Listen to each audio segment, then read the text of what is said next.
अल्लाह करीम ने सबसे पहला इंसान और बशर जो बनाया वो जन्नत में बनाया। हम सबके बाप जन्नत में पैदा हुए थे और हम सबकी माँ भी जन्नत ही में पैदा की गई थी। हज़रत आदम अलैहिस्सलातु व तस्लीम पूरी दुनियाए इंसानियत के बाप हैं और अम्मा हव्वा रज़ियल्लाहु ताला अन्हा पूरी दुनियाए इंसानियत की माँ है।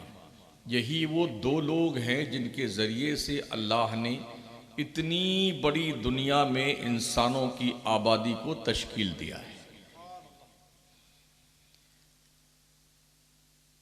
मैंने जो आयत तिलावत की है, अल्लाह इरशाद फरमाता है, या अय्युहन्नासुत्तकू रब्बकुमुल्लज़ी खलक़कुम मिन नफ्सिन वाहिदा।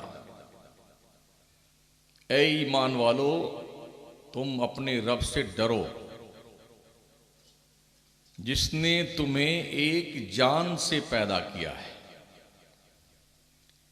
वह खलक़ा मिन्हा ज़ौजहा, और फिर उसी एक जान से उनकी बीवी को पैदा किया।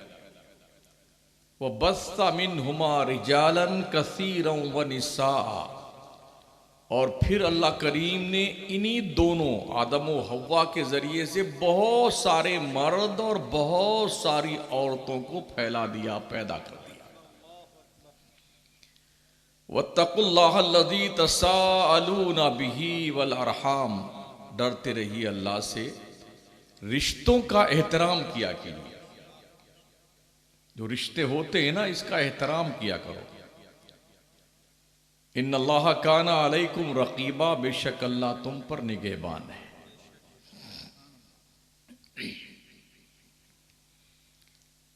निकाह दरअसल शरीयत इस्लामिया का वो कॉन्सेप्ट है जिसके ज़रिए से एक अजनबी मर्द और एक अजनबिया औरत को एक दूसरे से इस्तिफादा करने का जायज़ हक दिलाया जाता है, उसे निकाह कहते हैं। दुनिया के हर मजहब में शादी ब्याह के मौके पे कुछ इस तरह का सिस्टम और दस्तूर है कि एक लड़की और एक लड़का जिसको शादी के बंधन में बांधा जाता है, तो उसका कुछ बहरहाल एक सिस्टम होता है और उसी प्रोसीजर के तहत जो है, कोई आग के किनारे चारों तरफ फेरे लगाता है, कोई गले में हार फूल पहनाता है। हमारे इस्लाम ने बहुत पाकीज़ा, एकदम साफ सुथरा, फ्री ऑफ चार्ज खूबसूरत तरीका बताया है। ईजाब व कबूल के ज़रिए से निकाह के रिश्ते में लड़की और लड़के को बांध दो, और ये बांधने वाला एक वकील और दो गवाहों की शहादत की बुनियाद पर एक दूसरे को एक दूसरे का मियाँ और बीवी ठहरा दिया जाता है। इसके ज़रिए से खुतबे निकाह जो पढ़ा जाता है, उसमें 3 आयतें कुरान की पढ़ी जाती हैं और तीनों आयतों में अल्लाह ने लोगों को डरने का हुक्म दिया है। जो जिंदगी हम शादी ब्याह के वक्त से नई जिंदगी शुरू करने जा रहे होते हैं ना, इस जिंदगी में बहुत सारे उतार चढ़ाव आते हैं, ऊंच नीच, कभी गर्म कभी नरम, कभी ठंडा कभी कपकपा, ये सारे हालात पेश आते हैं। कभी भूख, कभी प्यास, कभी गरीबी, मुफलिसी, तंगदस्ती, कभी माशाअल्लाह खूब फरावानी, बहुत पैसों की बहुतात। तो ये सारी जो चीजें होती हैं ना, इसमें बहुत सारी चीजों के बीच में हमें अल्लाह ने बार बार डरने का हुक्म दिया है। जब बंदा डर करके अल्लाह से जिंदगी गुजारेगा तो ये जिंदगी खैरियत से कब्रिस्तान तक पहुंच जाती है। शादी यानी एक मर्द और एक बीवी जो दोनों का रिश्ता बनाया जाता है ना, ये दरअसल ट्रेन की 2 पटरी की तरह है। एक पटरी पर ट्रेन नहीं चलती है, ट्रेन चलने के लिए दो पटरियां वो भी बराबर की होनी चाहिए। अगर ट्रेन की पटरी भी आड़ी टेढ़ी हो जाए ना, तब भी ट्रेन जो है उलट पुलट करके नीचे गिर जाती है। इसलिए जब भी कोई नई लाइन बिछाई जाती है, भी अपने हाथ बिछाई जा रही है, हाँ, दोहरीकरण हो रहा है अपने जोधपुर से लेकर के और फुलेरा तक जी। तो इसको शुरू करने से पहले कई मर्तबा स्पेशली तौर पर एक अलग 4-4, 3-3 बोगियों की ट्रेन जो है उस पर दौड़ाई जाएगी, ये देखने के लिए कि कहीं डिसबैलेंस तो नहीं, कहीं ऊंच नीच तो नहीं है। अगर गड़बड़ी सड़बड़ी हो इस पटरी में तो दो डिब्बे खराब हों, उलट पुलट जाए ना, तो 2 डिब्बे खराब हों या 2-4 लोग जो बैठे हों उन्हीं को थोड़ी चोट वोट आए।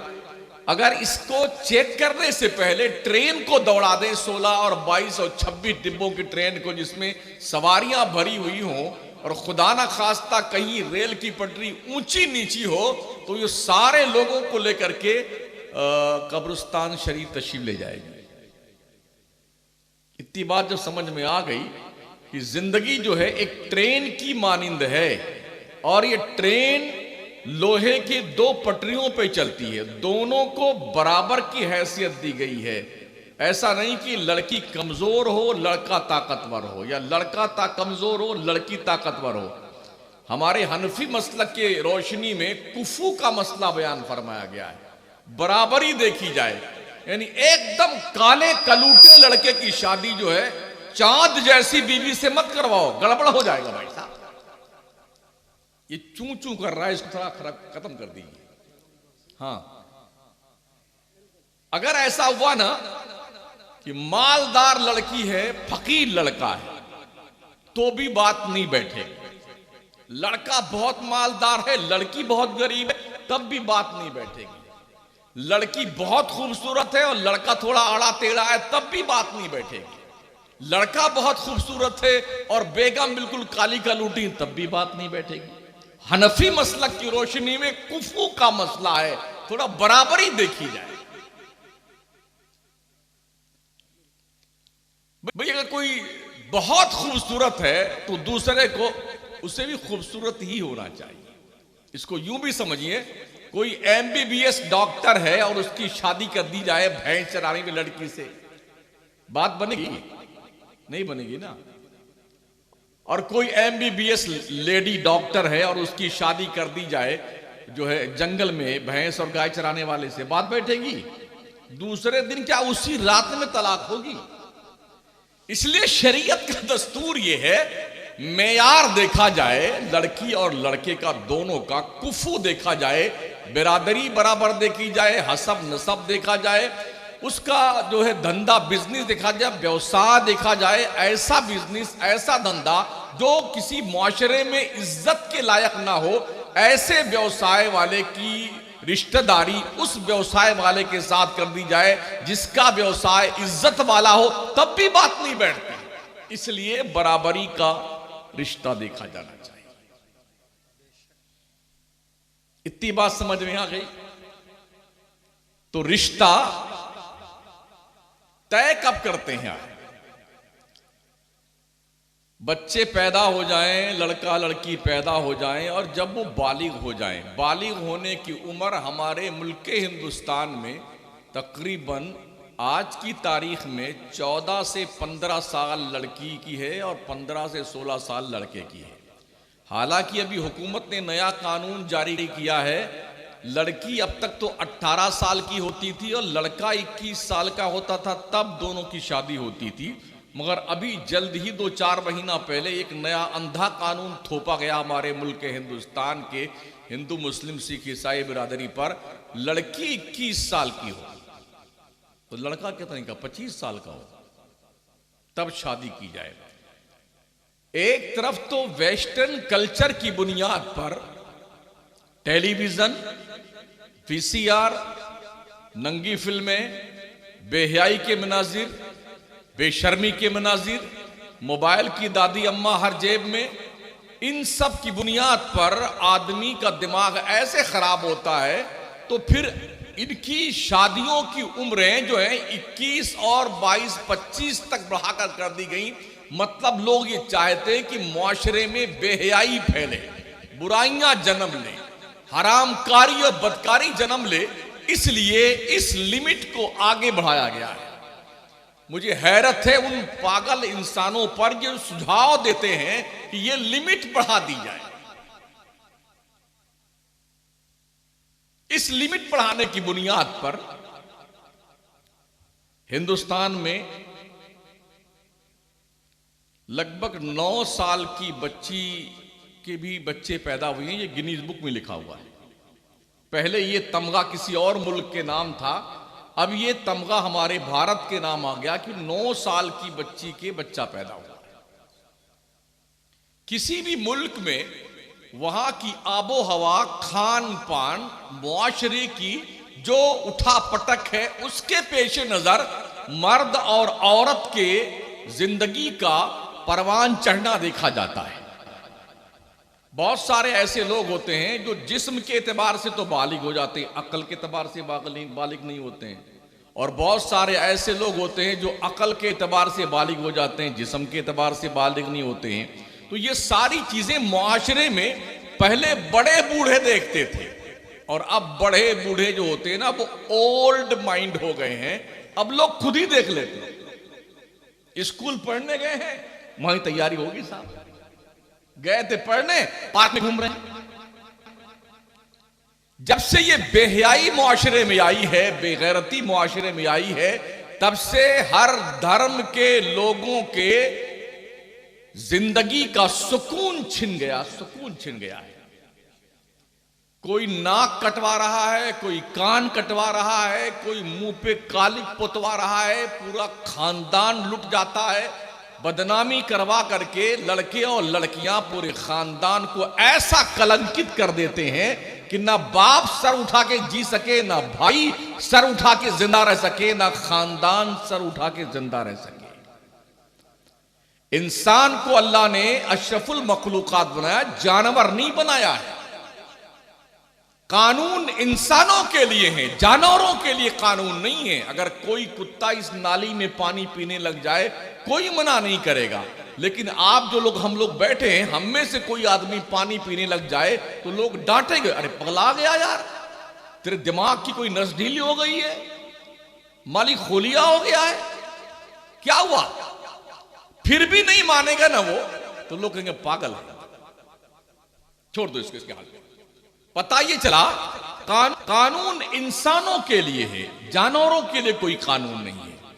अब अगर कानून की पालना इंसान नहीं करता है तो उससे बड़ा जानवर कोई नहीं है। आइए कुरान का फरमान सुनिए। अल्लाह करीम कुरान अजीम में इरशाद फरमाता है, वलक़द ज़राना लिजहन्नम कसीरम मिनल जिन्नि वल इंस लहुम क़ुलूबुन ला यफ़क़हूना बिहा वलहुम आयुनुन ला युबसिरूना बिहा वलहुम आज़ानुन ला यस्मऊना बिहा उलाइका कल अनआमि बल हुम अदल उलाइका हुमुल गाफिलून। अल्लाह फरमाता, हमने बहुत सारे इंसानों और जिन्नातों को जहन्नम के लिए पैदा किया। ये कौन लोग हैं? जिनके पास दिल है मगर समझते नहीं, आंखें हैं मगर देखते नहीं है, कान हैं मगर सुनते नहीं है। अल्लाह फरमाता, ऐसे लोग जानवर की तरह हैं, जानवर की तरह। बल्कि जानवर फिर कुछ ठीक है। ऐसे लोग जिनके पास दिल हो मगर समझे नहीं, आंखें हो मगर देखे नहीं, कान हो मगर सुने नहीं। अल्लाह फरमाता, बल हुम अदल, ये जानवर से गए गुजरे हैं।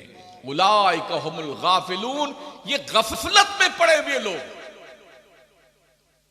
जब इतनी बात समझ में आ गई तो सबसे पहले हमारे नबी सल्लल्लाहु ताला अलैहि वसल्लम का इरशाद आली वक़ार है, लोगों जब बच्चे और बच्ची बालिग हो जाएं तो उनके रिश्ते की फिक्र किया करो। जब बच्चा 10 साल का हो जाए तो बच्चे का बिस्तर अलग कर दो। हमने तो देखा यही है कि एक ही बिस्तर में 8 साल का बच्चा, 10 साल का बच्चा, 9 साल की बच्ची एक ही लिहाफ में सोते रहते हैं। ये पागलपन और जुनून है, अखलाकी मर्ज यहीं से पैदा होता है। इसलिए इस्लाम के पैगंबर ने फरमाया, जब बच्चा 10 साल का हो जाए, बच्ची 10 साल की हो जाए, तो उसको किसी दूसरे के साथ में सोने न दिया जाए, उसका बिस्तर अलग कर दिया जाए, ताकि उसकी अखलाकी बिगाड़ उसके अंदर न पैदा होने पाए। हमारा इस्लाम कदम कदम पर अपने मानने वालों की रहनुमाई करता है, ताकि कदम में तजल्जुल न पैदा होने पाए, मुआशरा ताफुन पजीर न होने पाए, सोसाइटी में बुराइयों के कीड़े न पैदा होने पाए। हमारा इस्लाम कदम कदम पर रहनुमाई करता है। जब बच्चे इस लायक हो जाएं तो उनकी शादियों के लिए रिश्ते तलाश किए जाएं। खुद से लड़के लड़कियां अपना रिश्ता तलाश न करें, यह बड़ा मायूब काम है। ये छोड़ दो अपने बड़े बुजुर्गों पर, इसलिए कि आपको यह शऊर नहीं होता है कि कौन सा रिश्ता देर पा होगा। जिन्होंने 55 साल की, 50 साल की, 60 साल की उम्रें ली हैं, उन्हें पता है, जिंदगी का तजर्बा है, कौन सा रिश्ता मुस्तहकम होगा, कौन सा गैर मुस्तहकम होगा। ये वो बुजुर्ग जानता है जो मुआशरे में अपना बाल धोला करवाता है। लेकिन क्या ये हक आज है किसी बुजुर्ग को? किसी को नहीं। एडजस्टमेंट हो रहा है, और फिर इसका रिजल्ट क्या आता है? ऐसा रोती हैं लड़कियां, ऐसा रोती लड़कियां, बाबा के यहां, दादा के यहां, पलीता लाओ, ये जलाओ, ये खिलाओ, ये पिलाओ। अब क्या करना है? खिलाती रहो, कुछ नहीं होने वाला। कदम लड़खड़ा गए तो अब गए काम से आप। इसलिए इस रिश्ते के बंधन को उन बुजुर्गों के हवाले किया जाए जो ठोक बजा करके उसके बाद ही रिश्ता तय किया। हमने ऐसी बहुत सारी औरतों को कोर्ट और कचहरियों में चक्कर लगाते देखा है। समझ रहे हैं ना? वो शादी कर सकती किसी और से, और मुआशरे में कोई उससे इज्जत की निगाह से देखता भी नहीं। तो अपनी आबरू अपने हाथ है, अपनी इज्जत अपने हाथ है। जब भी कोई रिश्ता किया जाए तो ऐसा रिश्ता हो कि आपके बच्चों का आप अच्छा बाप बन जाएं, ऐसा बाप ढूंढा जाए, ठीक है ना? और ऐसी मां ढूंढी जाए जो आपके बच्चों की बेहतरीन मां बन जाए।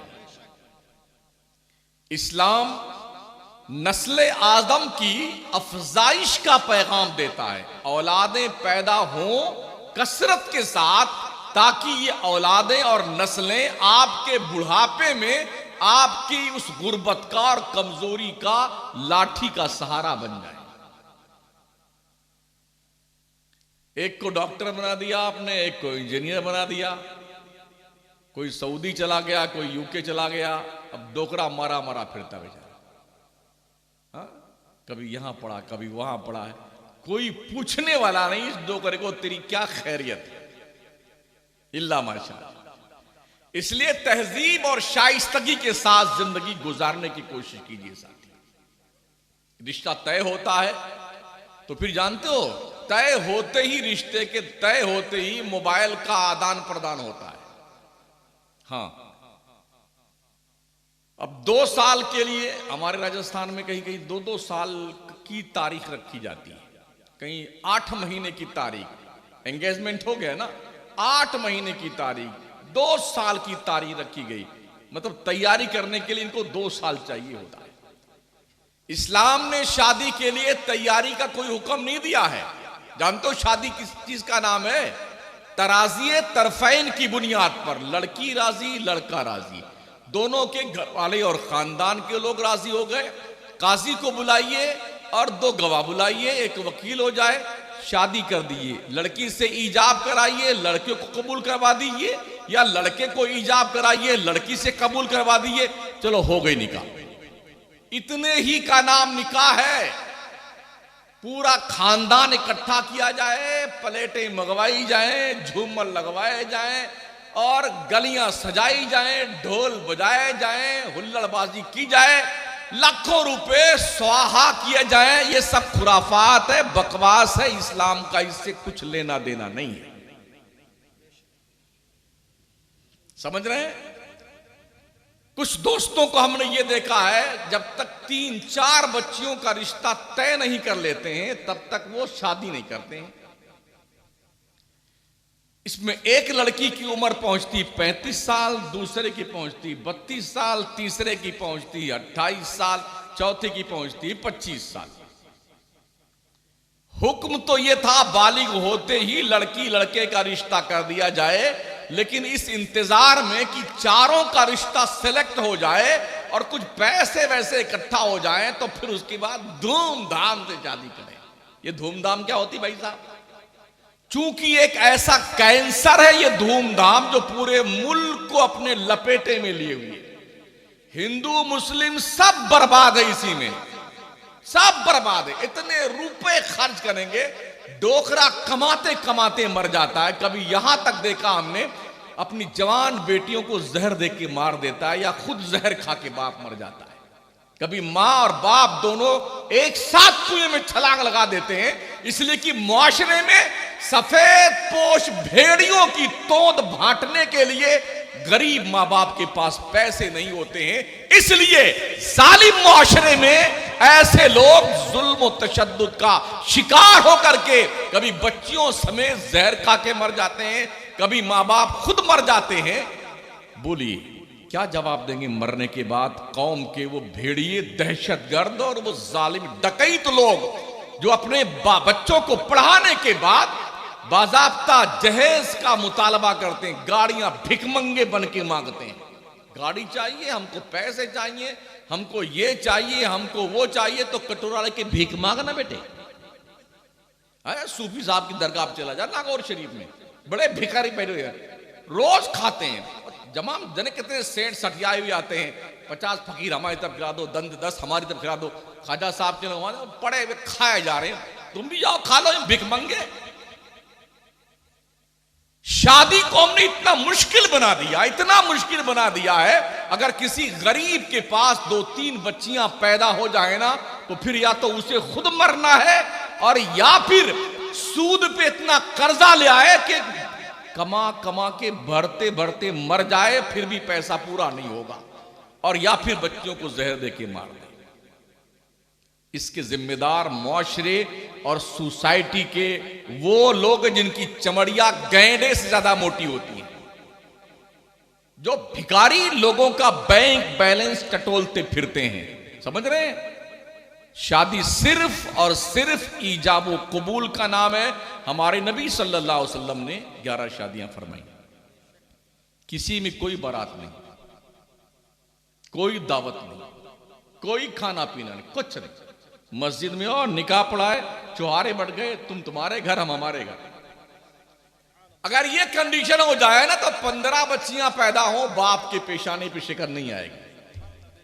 और हमारा जवान जो ससुराल के मोटरसाइकिल के इंतजार में रहता, अरे हाँ वो बुलेट मिलेगी, बुलेट है ना, अबे कहीं उलट गया ना तो काम तमाम हो जाएगा तेरा। अपने कुव्वते बाजू पे एतमाद कर। दूल्हा बन के आता है, फुरेरी लगा करके, खुशबू वशबू लगा करके, नहा धो करके, बढ़िया बढ़िया जोड़ा, जूता, जामा और झूमर लटकाए हुए, और आएगा फिर तो उसके बाद भीख मांगता बैठा। अब भीख दीजिए इनको, भिखारी साहब को। तलवार इतनी छोटी छोटी, कुछ जगहों में इतनी छोटी लकड़ी की तलवार लगा दे, कमरिया में बांधे तलवार, दूल्हे राजा तलवार बांध के आते हैं। और फिर क्या करते हैं, जैसे ही हुजरे उरूसी में जाते हैं तो बेगम के सामने हाथ जो के जरा मेहर माफ कर दीजिए, भिखारी कहीं का है, अभी पहली रात आई नहीं और भीख मांगने के लिए औरत के सामने हाथ जोड़ के खड़ा हो गया। ये तो औरत का हक बनता है मेहर यार, तुमने ये हक ही दबा लिया औरतों का। तो हमारे नबी अलैहिस्सलाम ने अपनी बेटियों की शादियां करी, कोई बारात नहीं, खुद की शादियां करी, कोई बारात नहीं। किसी नबी की शादी की हमने कोई बारात तारीख में नहीं पढ़ी है। हमने सहाबा की तारीख पढ़ी है, किसी सहाबी की बारात जाते हमने नहीं देखा है। ना हमने कोई शादी ब्याह के उस मौके पर जो है खाने का एहतमाम करते देखा। हां, जो दूल्हा दुल्हन को रुखसत करा के अपने घर लेके आए तो एक रात दुल्हन के साथ गुजारने के बाद दूसरे दिन चाहे एक बकरी के बच्चे का गोश्त हो, जो मुयस्सर आ जाए, चंद दोस्तों को दावत कर दो, जिसे वलीमा कहते हैं, यह सिर्फ सुन्नत है। तो शादी को इतना आसान बनाने का हमारे नबी ने हुक्म दिया। एक साहबी आए, उन्होंने कहा या रसूल अल्लाह मैं शादी करना चाहता हूं। तो मेरे आका ने फरमाया महर में क्या दोगे? कहा या रसूल अल्लाह मेरे पास तो सिर्फ ये अंगूठी है हमारे अंगुली में। कहा तो तुम्हारा महर यही अंगूठी ही है, जाओ शादी कर लो। एक आए, उन्होंने कहा सरकार हम भी शादी करना चाहते हैं। कहा महर देने के लिए क्या? क्या? हुजूर मेरे पास एक लुंगी है सिर्फ, और कुछ नहीं, सिर्फ लुंगी। कहा जो तुम्हारा महर ये लुंगी ही है। एक और साहब आए, कहा या रसूल अल्लाह मैं भी शादी करना चाहता हूं, क्या है तुम्हारे पास? कहा कुछ नहीं देने के लिए सरकार। कहा कुरान शरीफ कुछ याद है? कुछ सूरतें याद है? कहा हाँ याद है। मेरे नबी ने फरमाया जाओ जितनी सूरतें याद हैं उतनी सूरतें अपनी बीबी को याद करवा देना, दीन सिखा देना, तुम्हारा महर यही है। यानी शादी को इतना आसान कर दो कि मुआशरे में कोई कुंवारा न रह जाए जो गली कूचे में बैठकर कुत्ते और बिल्ली और जानवर की तरह फबतियां कसता बैठे। इस्लाम इस बेहयाई पर कदम लगाता है, इस बेशर्मी को नकेल डालता है। इस्लाम जब तक इस्लाम का कानून सर्वोपरि माना जाता था, जब तक इसकी बालादस्ती तस्लीम की जाती थी, तब तक मुआशरे में बेशर्मी का कोई कॉन्सेप्ट नहीं पाया जाता। आज तो औरतें नाचती, हिजड़े नाचने आते हैं, रंडियां बुलाई जाती नाचने के लिए। अल्लाह ने पैसे इसीलिए दिए हैं। करीब है यारो रोजे महशर, छुपेगा कुश्तों का खून क्यों कर, जो चुप रहेगी ज़बाने खंजर, लहू पुकारेगा हस्ती का।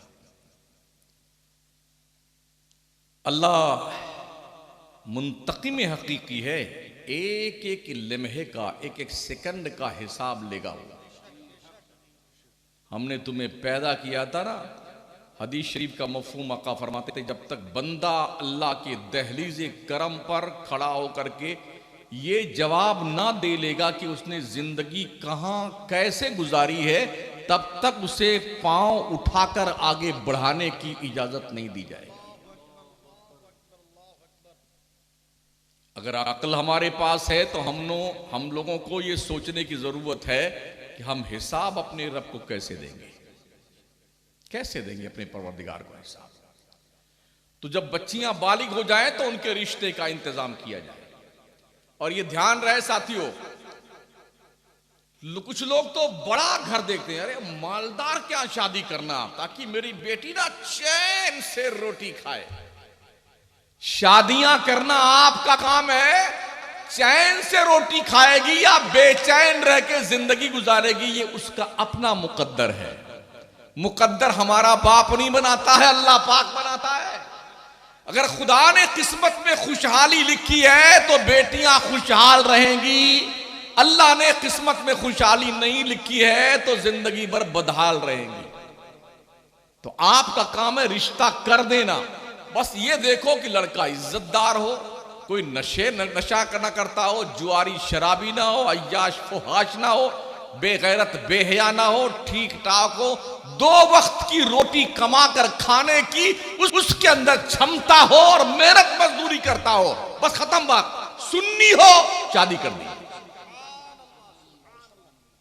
हमने देखा अपनी इस मुख्तसर सी उम्र में लोगों ने अपने बच्चियों की शादियां ये सोच करके बड़े बड़े सेठ सठियाए हुए साहूकारों के यहां की ना, जिंदगी अजीरन बन गई। मरते दम तक वो गुर्बत की चपकी में पीसी जाती रही और रोते रोते मरी हैं लड़कियां।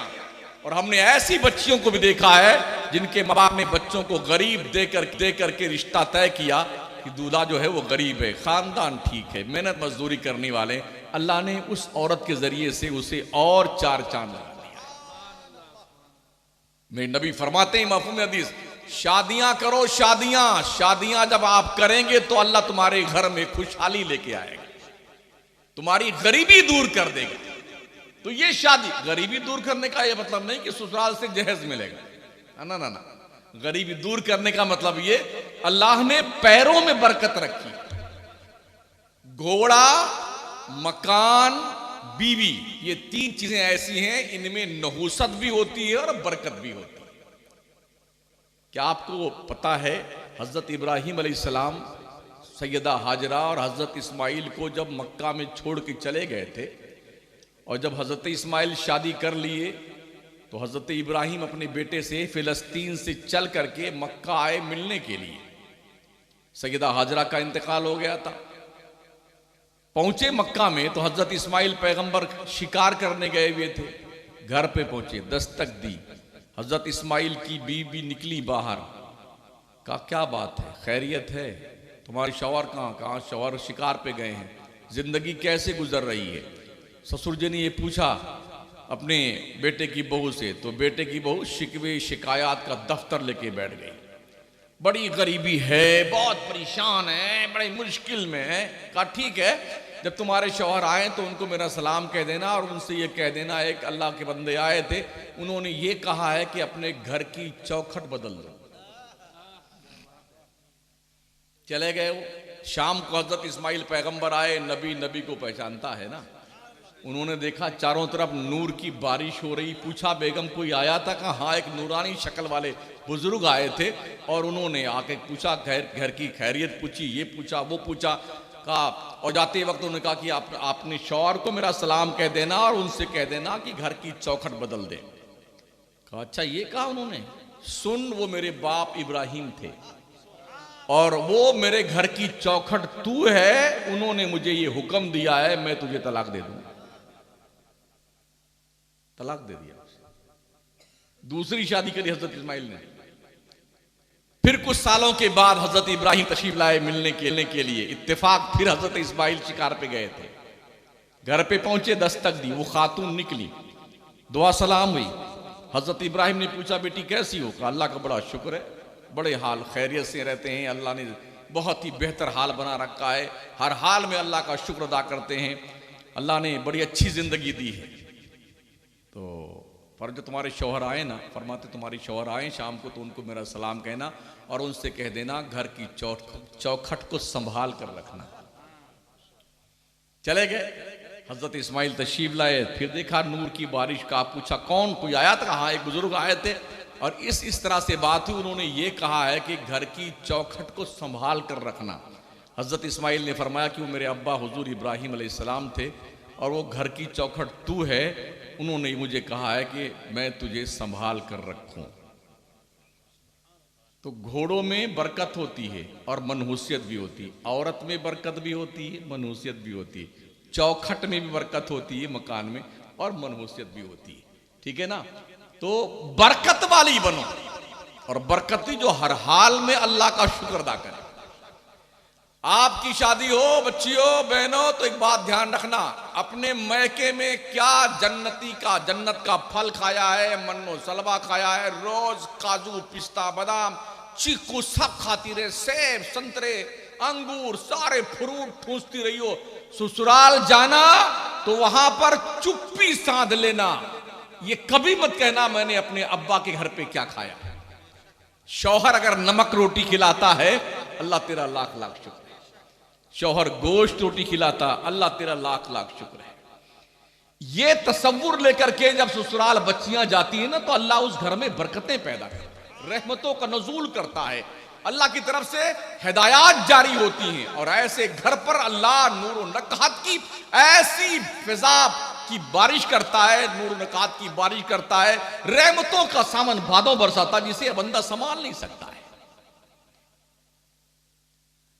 माओ अपनी बच्चियों को इस बात की तलकीन करते रहना, बेटी तुम पराए घर में जा रहे हो, माहौल अजनबी होगा, मां की गोद छोड़ के जा रही हो, बाप की दहलीज छोड़ के जा रही हो, भाई का घर छोड़ के जा रही हो, बहनों को छोड़ के जा रही हो, लेकिन जिस घर में जा रही हो ना उसकी इज्जत आबरू तुम्हारी जात से होगी। कभी भी जबान पे हर्फ शिकवा ना आए। अगर नमक रोटी मिले खाने के लिए खा के अल्लाह का शुक्र अदा कर लेना। कभी भी अपने ससुराल की बात मैके ना पहुंचाना। हमारे उत्तर प्रदेश में एक तस्वुर था हमारे बचपन में कि लड़कियों को इतनी दूर उनका रिश्ता किया जाए कि अगर ससुराल में कुछ टुनपुन हो जाए ना, टुनपुन समझते हैं, हाँ, तो बाजा बज जाए, कुछ दो चार बर्तन जहां होते हैं ना तो बजते नहीं बजते हैं, अगर ऐसा हो जाए तो ससुराल से मैके खबर आते आते आग ठंडी पड़ जाए। और अब अल्लाह अकबर, अल्लाह अकबर, इधर रोटी बना रही, हाँ वो नमक थोड़ा ज्यादा हो गया अम्मी, अरे आज तो गुड्डू के पापा ने बहुत डांटा मुझे, अरे अरे मेरी सास ने भी आज मेरी नौक कटवा दी। अरे मौत नहीं आती तुम्हें? इधर खाना बन रहा है, क्या चटनी है, क्या नमक है, क्या रोटी है, बेसन वाली है कि गेहूं वाली है, दलिया बन रहा, क्या सब। अब तो यूं मोबाइल, देखिए ना कैसा बना है मैंने, हाँ ये गोश्त है, ये पुलाव है, ये बिरयानी है, तो क्या वहां से तेरी मां तेरी बहन ठूस लेगी अपने मुंह में? बंद करो ये बकवास। तुम्हारे ससुराल का हर राज तुम्हारे सीने में दफन हो जाना चाहिए। जिस घर में तुम जाओ ना, वो उस घर को जन्नत बना दो, जन्नत। और ये तुम्हारे अधिकार में, तुम्हारे अल्लाह ने तुमको इस बात का पावर दिया है। औरतें चाहें तो जिस घर को चाहें जन्नत बना दे, और जिस घर को चाहें जहन्नम बना दे। औरतें जब बिगाड़ने पे आती ना तो ये सुई से पूरा घर खोद देती है, और बनाने पे आती है ना तो जंगल को जन्नत का मुआशरा बना देती है, जंगल का नमूना बना देती है, जन्नत का नमूना बना देती है। तो हर मां को चाहिए कि अपनी बच्ची को ऐसी पाकीज़ा तहजीब सिखाए कि ससुराल में जा करके उस घर को अपना घर समझे। हर मां अपने बेटी जैसा सलूक अपने बेटे की बहू से करे, और हर बहू अपने सास को अपनी मां समझे, ससुर को अपना बाप समझे, ननदों को अपनी बहन समझे। और यह भी ध्यान रहे माओ बहनों, लड़कियां शादी के बाद ससुराल में ही अच्छी लगती हैं, मैके में नहीं। हाँ बहुत सारी होती ना, वो सर पे सवार रहती, ससुराल कम रहती है, मैके में ज्यादा रहती हैं। किस लिए? अपनी धोबी को खूब इसको तपाएंगे, है इसकी चर्बी निकालें। तू यहां निकाले, तेरी चर्बी वहां निकलेगी।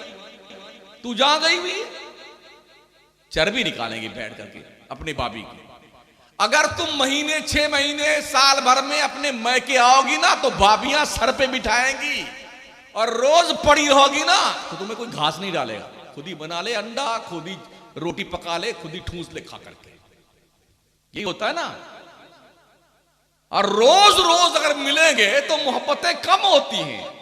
कुछ देर में आएंगे ना तो वाह, अरे मेरी ननद आई है, मेरे जो है नंदोई जी आए हैं, लाओ अच्छा अच्छा खाना पकाएं। इज्जत बचानी है बच्चियों तो ससुराल से 6-6 महीने पे आया करो मैके में। हाँ रोज रोज यहां बढ़ करके जो है मौत बन करके तैयार मत रहा करो अपने मैके में। तुम जिस घर में गई उस घर को संवारो, और जो बट्टियां तुम्हारे मां के घर में आई वो इस घर को संवारे। अगर ऐसा माहौल बर्पा हो जाता है ना तो हर घर जन्नत बन जाए। सोचिए और 100 बार सोचिए। अल्लाह ने एक मर्द और एक औरत से पैदा किया। वैसे औरतें टेढ़ी होती हैं। देखिए पूरी बात सुन लीजिएगा, फिर कुछ कहिएगा मुझे। हाँ अल्लाह ने औरत अम्मा हव्वा को जानते हो कहां पैदा? जन्नत में पैदा किया था।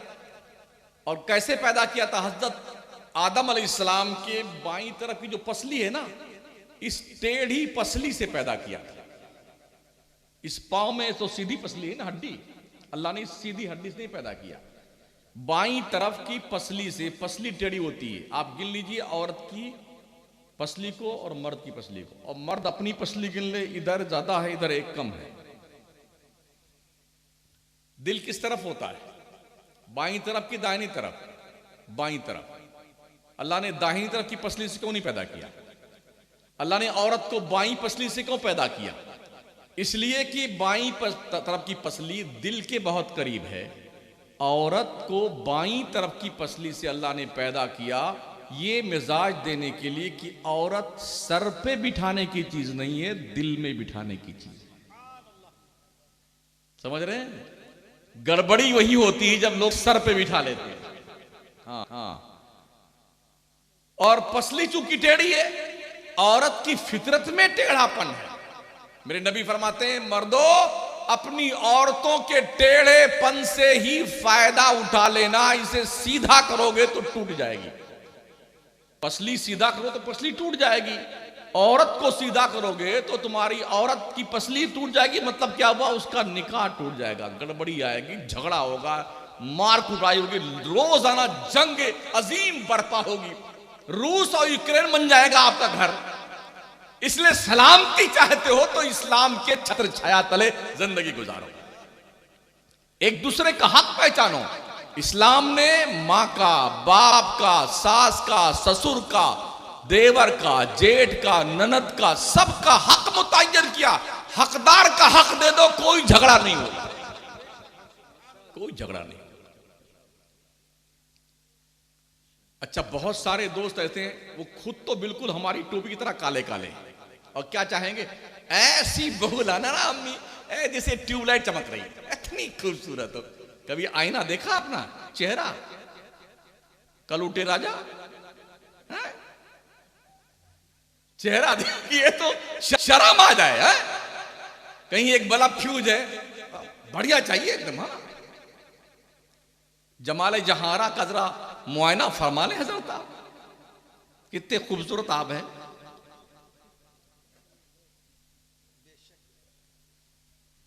बराबर का हिसाब ढूंढिए ना भाई। हमारे इमाम आजम रहमतुल्लाह ताला अलैह सरकार, उनके उस्ताद मोहतरम इमाम आमश रदी अल्लाह ताला अन्हु, इत्तेफाक देखिए, कभी कभी ऐसा होता है ना। वो एक शायर था चिरकीन, उसका शेर है, उसकी बीबी बहुत खूबसूरत थी, वो काला कलूटा था शायर। तो एक दिन एक मिसरा लिख करके वो दूसरा बना नहीं पा रहा। वो मिसरा क्या था, जाग की चोंच में अंगूर खुदा की कुदरत। इसका दूसरा मिसरा नहीं बन पा रहा था। परेशान, घर पे आए, खाना नहीं खाए, पानी नहीं पिए, बेगम ने देखा बड़ा परेशान है शौहर, आज क्या बात है? अरे कहा, गुड्डू के पापा क्या बात है, खैरियत? तो आज बड़े परेशान से लग रहे। अरे बेगम क्या बताऊं, नहीं शौहर तो काला काला था, बीबी बहुत गोरी थी। अच्छा अच्छा, अरे क्या बताऊं बेगम, एक मिसरा बनाया है, उसका दूसरा मिसरा नहीं बन पा रहा। कहा वो क्या है? कहा वो एक मिसरा है कि जाग, जाग मतलब कौवा, कौवा समझते हैं ना? हाँ, काला काला होता। जाग की चोंच में अंगूर खुदा की कुदरत। अच्छा, तो ऐसा है, हमारे इस रान पर अपना सर रखिए आप, वो यूं रखे, देख रहा बेगम, अब ये क्या कहती है? कहा फिर से सुनाइए आप। कहा जाग की चोंच में अंगूर खुदा की कुदरत। तो उसकी बेगम ने, जानते उस पर क्या मिसरा लगाया? हूर की गोद में लंगूर खुदा की कुदरत।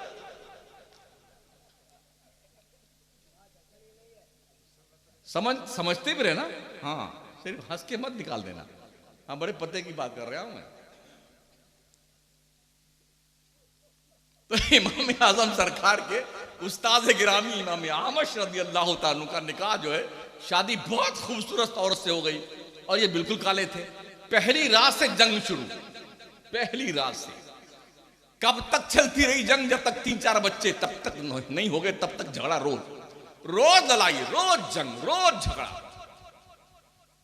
झगड़ा होते होते होते होते आखिरकार एक दिन बेगम कुछ ज्यादा ही जोर पे थी। ईशा अगर पढ़ ली ना, अब मुंह बनाए बैठी हुई थी, बोल नहीं रहती शौहर से। तो शौहर ने भी देखा कि नहीं बोल रही, कसम खा लिया कि मैं आज रात में तुमसे बात नहीं करूंगा। तो हजरत भी जोश में आ गए, अगर तूने आज की रात में मुझसे बात नहीं की, तुझे 3 तलाक। हाँ, दे मारा एक साथ,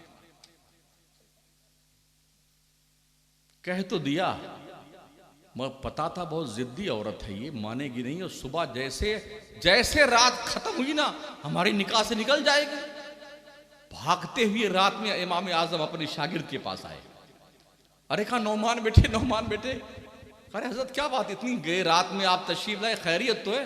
अरे क्या खैरियत, तुझे पता है ना तेरी उस्तानी अम्मी कितनी जिद्दी है। कहा वो तो जिद्दी मालूम मुझे सका। कहा बात क्या हुई? अरे कहा बेटा आज बड़ा गड़बड़ हो गया, वो कहने बात नहीं कर रही थी तो मैंने उससे कह दिया क्यों बात तो नहीं करती? उसने कहा कसम खुदा की आज मैं तो उससे बात नहीं करूंगी रात भर। और मैं भी जलाल में आ गया, मैंने कहा अगर तू आज रात में बात नहीं करी ना तुझे 3 तलाक। तो तुझे पता है ना बहुत जिद्दी है, वो बात नहीं करेगी और सुबह होते होते निकाह से निकल जाएगी तो मैं क्या करूंगा, मेरे बच्चे कहां जाएंगे? अच्छा जाइए आप देखते हैं। अरे कुछ कर ना बेटा, मसला बता कुछ ढंग का, वरना गई तेरी उस्तानी अम्मी। अच्छा इमाम आजम ने कहा उस्ताद मोहतरम मैं मुअज्जिन को बुलाता हूं और उससे कह दूंगा कि आज की रात में फजर की अजान वक्त होने से 1.25 घंटा पहले लगा देनी है। कहा ठीक है। कहा इससे क्या होगा? कहा आप जाइए हम करते हैं काम। आप जाने लगे फिर पीछे, अरे बेटा नौमान उसको याद दिला देना भूल ना जाए वो मुअज्जिन। कहा ठीक है हज़रत आप जाइए। आए ये अपने कमरे में और बेगम अपने कमरे में आमने सामने। वो इंतजार में थी कब सवेरा हो और इसके निकाह से निकलूं, और ये दुआ मांग या अल्लाह मुअज्जिन सो ना जाए, या अल्लाह मुअज्जिन सो ना जाए, या अल्लाह मुअज्जिन सो ना जाए। सुबह होते होते जब मुअज्जिन ने वक्त से पहले अजान लगाई ना, अल्लाहु अकबर अल्लाहु अकबर, बेगम इंतजार में थी, झट से कमरे से निकली बाहर और अपने शौहर के कमरे के सामने, अल्हम्दुलिल्लाह तेरे निकाह से मैं आजाद हो गई आज। तो इमाम आमश फरमाते हैं अल्हम्दुलिल्लाह मुअज्जिन ने 1 घंटा पहले अजान टिका दी। कहां जाएगी तू, कहां जाएगी? उस रात की बात थी ना।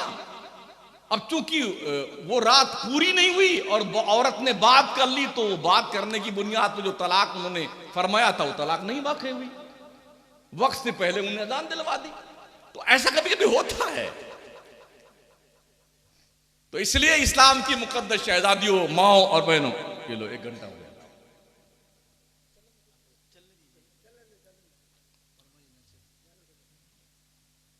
इस बात का ध्यान रहे, ख्याल रहे, ठीक है ना। दूसरे ये, अगर 25 साल तक आपका रिश्ता नहीं हुआ और एंगेजमेंट हो जाने के बाद 1 साल या 2 साल के बाद शादी की बात आई है कि करेंगे, तो अब कोई जरूरी है कि रोजाना मोबाइल लिए बैठे रहिए मरे जा रहे हो।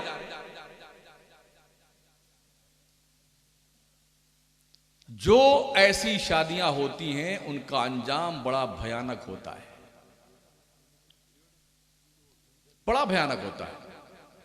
इतनी बातें, लातें, घूसे, मुक्के, पारा यहां वहां सब हो जाता है ना। और जब पहली रात आती है आप ही हैं, हाँ आप ही हैं, तवज्जो है आपकी। इस्लाम ने जो तरीके बताए ना उसमें बेशुमार रहमतें और बरकतें हैं, भलाइयां हैं। इसलिए एंगेजमेंट होने के बाद जो है पगला मत जाया करो, लड़के और लड़कियों अपने हद में रहा करो, समझ रहे हो। और उस वक्त का अपने रब से बरकतों और रहमतों के साथ इंतजार करते रहो जिस वक्त और जिस शब में एक दूसरे से मुलाकात हो, और अल्लाह से खैर, सलाह, फलाह और बरकत की दुआएं मांगते रहो। शादियां वो बड़ी बरकत वाली होती हैं जिनका मेहर कम हो। कुछ जगहों पे ऐसा रिवाज है 1-1 लाख का मेहर बंधवाते हैं, 1.5 लाख 2 लाख। मैंने कहा क्या चक्कर है, जेब में पैसा है? कहा देना किसको है? नामवरी के लिए 1 लाख का मेहर बंधवा लिया। तो मैंने पूछा क्या इरादा है, देना नहीं? कहा कौन देता है, पहुंचते माफ करवा लेंगे। इसलिए औरतों, लड़कियों, अपना मेहर जल्दी माफ मत किया करना, ये तुम्हारा हक है। और ये तुम अपना हक लेने के बाद चाहे अपने अब्बा अम्मा को दे दो, चाहे खुद खर्चा कर लो, चाहे मदरसे और मस्जिद में दे दो, ये तुम्हारा हक बनता है, ठीक है ना। अब मुझे हैरत आती है, लाखों रुपया शादी में खर्च करने वाला 10-5 हजार रुपया मेहर का देते वक्त उसे मौत आने लगती है। इसको उधार रख दीजिए साहब। और सबसे बड़ा बुरा हाल उस मौलवी साहब का जो निकाह पढ़ाने जाता है। अगर उसने कह दिया 500 रुपया दीजिए निकाह पढ़ाइएगा, अरे बहुत ज्यादा है। अबे नचनिया लेके आया था 10,000 में, तो ज्यादा नहीं था। हिजड़े नचवाए थे तुमने 20,000 में, वो ज्यादा नहीं था। डेकोरेशन करवाया तुमने 25,000 में, वो ज्यादा नहीं था। असली काम तो काजी कर रहा है, जो तुझे एक जो काम बगैर निकाह करता हराम होता, उसको हलाल करने का काम जो असली काम वो काजी करता है, तो मरदूद यहां 200 रुपया निकलता है। ओ लो 100 रुपया बता रहे थे। हाँ 100 रुपये की छुट्टी ले लेते हैं कि मौलाना साहब तो 100 में राजी हो जाएंगे, है ना। दिल के फफूले जल उठे सीने के दाग से, इस घर को आग लग गई घर के चराग से। रसूल रहमत के प्यारे दीवानों, इस्लाम की मुकद्दस शहजादियों, अपनी जिंदगी में इनकलाब पैदा करो। दुनिया तुम्हें उंगलियों पे नचाना चाहती है, तुम अपने नबी की शरीयत के दायरे में रहो, ताकि दुनिया तुम्हारे मजहब का, तुम्हारे धर्म का, तुम्हारे इस्लाम के पैगंबर का मजाक न उड़ा पाए। समझ रहे हो। अपनी आबरू बचा के रखो, बाहिजाब रहा करो, शरीयत के कानून के दायरे में रहा करो, और ये समझ करके मुझे कनीज़े फातिमा बनना है और उनके ही रहमत के जुलूम में बख्शिश का परवाना मिलने वाला है।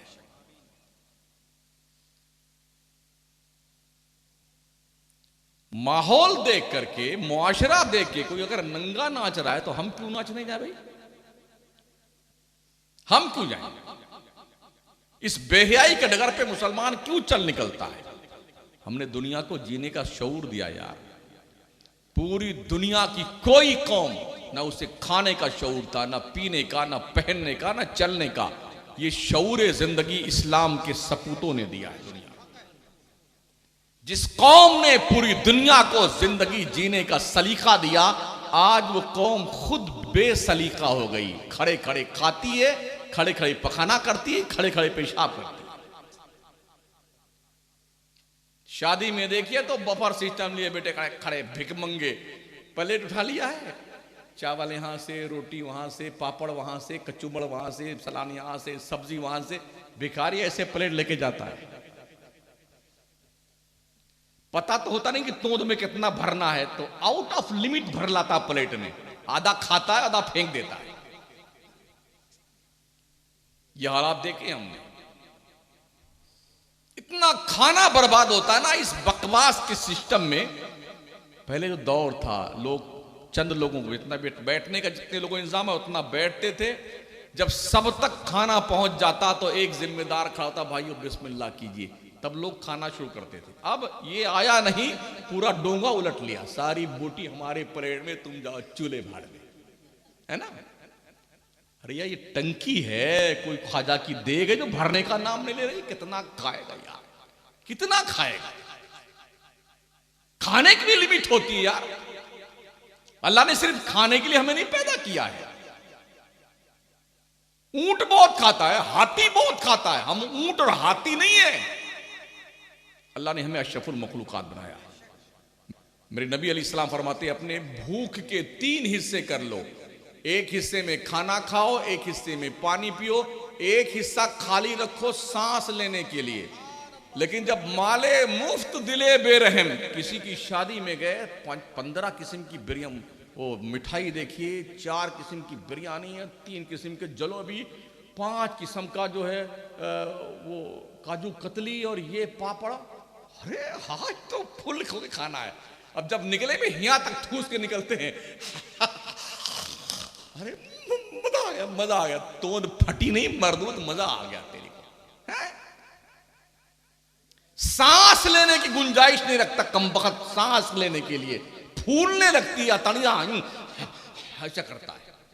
कम खा, कम कम खुर्दन, कम गुफ्तन, कम खुफ्तन, कम गुफ्तन, कम खुर्दन। हाँ, कम खाने, कम बोलने, कम सोने की आदत डाल लो। समझ रहे हो?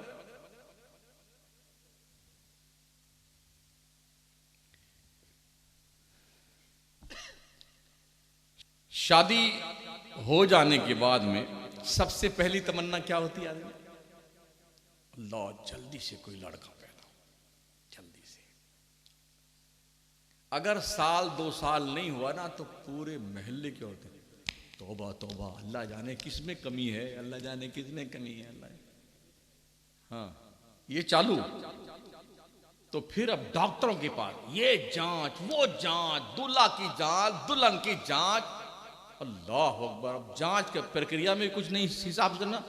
अब ये पलीता बाबा के पास, ये तावीज, ये जलाने वाली, ये पिलाने वाली, ये घुटने में बांधने वाली, ये कमर में बांधने वाली, ये जूड़े में बांधने वाली, ये कब्र में खोल के दफनाने वाली, ये प्रक्रिया चलती है। फिर भी कितने काम।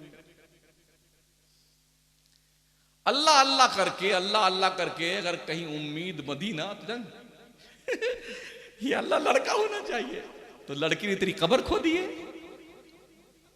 लड़की क्यों नहीं होना चाहिए? क्यों नहीं होना चाहिए? हमारे नबी को अल्लाह ने 4 बेटियां दी, 3 बेटे दिए। बेटे बचपन में अल्लाह ने वापस ले लिए, नबी ने बेटियों की शादी करी। नारे तकबीर, नारे रिसालत, अजमत खातून जन्नत, अजमत शहजादी रसूल, नारे तकबीर, नारे रिसालत। मेरे आका सल्लल्लाहु अलैहि वसल्लम ने अपने बच्चियों की तरबियत की, तालीम दी, सलीका सिखाया और फिर उनको इज्जत के साथ शादी करके रुखसत किया, ताकि दुनिया के अंदर हमारी उम्मत को ये मैसेज जाए, बच्चियों को बोझ न समझा जाए, ये अल्लाह की रहमत होती है। हमने ये भी पढ़ा कि सबसे पहली अगर बच्ची पैदा होती है ना तो ये अल्लाह की बहुत बड़ी रहमत है। और लोग क्या कहते हैं, ये अल्लाह लड़का होना चाहिए, ये अल्लाह लड़का होना चाहिए। अच्छा, जब लड़का हो गया ना तो अब आएंगे। अगर अभी पेट में है ना तो जांच प्रक्रिया चलती है। डॉक्टर साहब जरा टेस्ट कर लीजिए अंदर गुड्डू है कि मुन्नी है ना। हाँ, तो वैसे डॉक्टरों के उस मेडिकल रूम के बाहर तो लिखा होता है लिंग परीक्षण कानूनी अपराध है, मगर ये अपराधी अंदर सब यही करते हैं, पैसा दीजिए बस खत्म। हमारे हिंदुस्तान में कौन नहीं बिकता? प्रधानमंत्री बिकता है, संतरी बिकता है, जंतरी बिकता है, पुलिस वाला 5-5 रुपए पे कम वक्त पुलिस वाले बिकते हैं। हाँ, कत्ल माफ आपका, बस पूरी खिला दीजिए उनको। कम वक्त वो टोपी जो मिलती है पुलिस वाले सर पे लगाने के लिए, हमने देखा वो ड्राइवरों को जो ट्रक वाले ट्रक चलाते रास्ते में हाईवे पे, तो वो ऐसे टोपी में पैसा मांग मांग के भर लेता है, तो चुपके चुपके पुलिस कि इस टोपी की भी इज्जत का सत्यानाश कमी नहीं कर देते हैं। जिन्हें हम अपने देश का रक्षक कहते हैं उनका यह हाल है। तो साथियों, लिंग परीक्षण कानूनी अपराध। अगर पता चल गया कि अंदर गुड्डू है माशाल्लाह, मुबारक हो, मुबारक हो, सुभान अल्लाह, क्या कहे की खुशी, पहले ही से लड्डू बेटे बांट लेते हैं।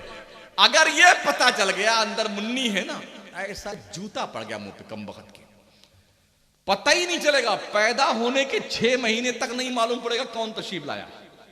कभी आप पूछ ले भूल करके, जी क्या हाल, कुछ मतलब हाँ वो लड़की पैदा हुई, मर गया कम वक्त, लड़की पैदा हुई।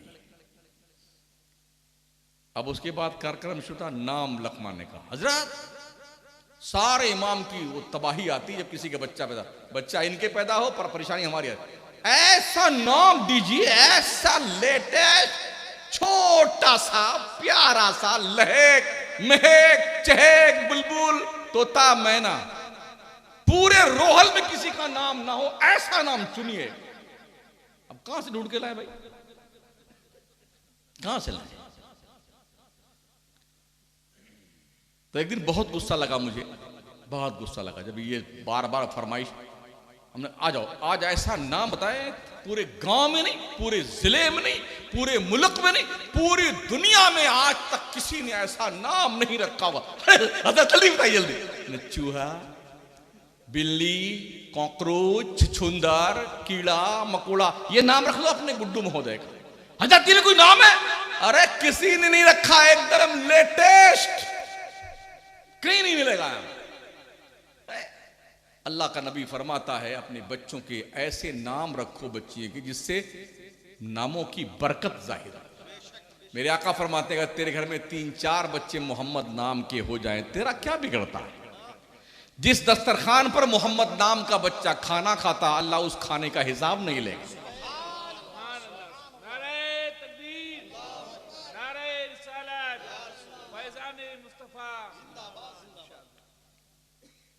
बड़ी ये नाम तो हमारी चाची के बच्चे का नाम है, हमारे खाला के बेटी के दामाद के नवासे का नाम है। इतना जोड़ लेते हैं बेटे, हिसाब किताब कहां किसका नाम है। और नबी फरमाते अगर तेरे घर में 3-4 मोहम्मद हो तो तेरा क्या बिगड़ जाएगा। सैयदा फातिमा जहरा के नाम की जो बच्चियां होती ना, इस नाम के बरकत की बुनियाद पे अल्लाह बख्शी का परवाना दे। हमें सुधरने की जरूरत है, दायरे में आने की जरूरत है। जब तक हम ट्रैक पे थे ना, दुनिया हमारे जूतों की नोक पर थी। हमने 3-3 बर्रे आजम पर एक वक्त में हुकूमत की है। हमने इस अखंड भारत में बर्मा, श्यामा, रंगून, बांग्लादेश, मौजूदा हिंदुस्तान, पाकिस्तान, अफगानिस्तान, श्रीलंका, इस अखंड भारत पर हमने 800 साल तक हुकूमत की है। 800 साल तक। हमारे दौर में देश की जीडीपी 28% थी। आज क्या है? पूरा देश भिखारी बन गया। हमने इस देश की आबरू बचाई। ताजमहल, लाल किला, कुतुब मीनार जितने हमने बनाए जी, हमने बनाए हैं। अरे मुसलमान पाकिस्तान, तू जाना पाकिस्तान, पाकिस्तान के ऐसे हमने क्या करना? तुमने बनाया पाकिस्तान, हमने थोड़ी बनाया। हम तो ख्वाजा के कदमों से लगे रहे। जहां ख्वाजा रहेगा वहां हम रहेंगे, जहां सूफी रहेगा वहां हम रहेंगे। हमने थोड़ी मुतालबा किया था पाकिस्तान में, जिसने किया था वो, हमें कोई मतलब पाकिस्तान वाकिस्तान से। हम भारत के लोग हैं, हमारे पुरखों की ये जमीन है। हमने 800 साल तक हुकूमत की है, इस देश को बचाया है। अब भी किसी भी कौम से ज्यादा हमारा ही खून बहता है इस देश के लिए। आज़ादी हिंद में हिस्सा लेने वाले जो 80,000 के ऊपर नाम लिखे हैं दिल्ली में ना, इंडिया गेट पर, उसमें 60 से ज्यादा 1000 मुसलमानों के नाम हैं। हम उलमा ने एक नहीं, तकरीबन 37,000, रिवायत के मुताबिक 57,000 आलिमों को इस जुर्म की पादाश में शेर शाह सूरी रोड पर दिल्ली से लेकर लाहौर तक के पेड़ों पर सूली पे लटका दिया था अंग्रेजों ने कि ये लोग देश की आजादी चाहते हैं। और जिन लोगों ने अंग्रेजों के तलवे चाटे थे ना, माफीनामा लिखा था, वो आज देश में हाकिम बने फिर रहे हैं। मेरा ये मौजू नहीं है, जिम्नन बात निकल आई। तो आका करीम की प्यारे दीवानों, अपने आप को नबी के कानून के दायरे में रखो। अपने बच्चों की परवरिश ढंग से करो, हलाल पैसों से करो। जो खून हराम पैसों से पलता है, हराम रिज़्क़ से पलता है, उसे दोज़ख में जाने से कोई रोक नहीं सकता है। इसलिए हलाल की कमाई से अपने बच्चों की परवरिश किया करो। हलाल की कमाई से चटनी रोटी खिलाओ। ताकत उसी में है जो हलाल की कमाई होती है। हराम कमाई में ताकत नहीं होती है, बरकत नहीं होती है। चटनी रोटी लोग खाते थे ना, हम अपने बडेरों को देख लेना, अपने हम परदादा की बात करते हैं, वो मोटी रोटी खाते थे, लेकिन 107 साल की उम्र में भी उनकी ताकत का ये हाल था कि कोई उनसे पंजा नहीं मिला सकता था। हलाल खाते थे। आपकी बडेरे ऐसे थे। पहले मस्जिदें कच्ची थीं, ईमान बहुत पक्के थे। आज मस्जिदें पक्की हैं, ईमान कच्चे हो गए। नहीं हो गए हैं। मस्जिद में नमाजी कम है, नचनियों और गाने वाले लोगों की महफिल में बहुत ज़्यादा होते हैं। ढोल बजाना, कूदना, नाचना, गाना।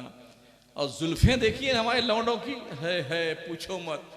एयरपोर्ट बना लेते हैं, रनवे, एक तरफ का मैदान साफ है, इतने छोटे छोटे, इसी में डिज़ाइन, इसी में रेलवे की पटरी, इसी में कलेजी और गुर्दा और दिल बनाकर कुछ मर्दों ने तो बाज़ाब्ता औरतों के आंखें, उनके होंठ और उनके पेशानी सब बनवा लेते हैं। जोकर हो जोकर है।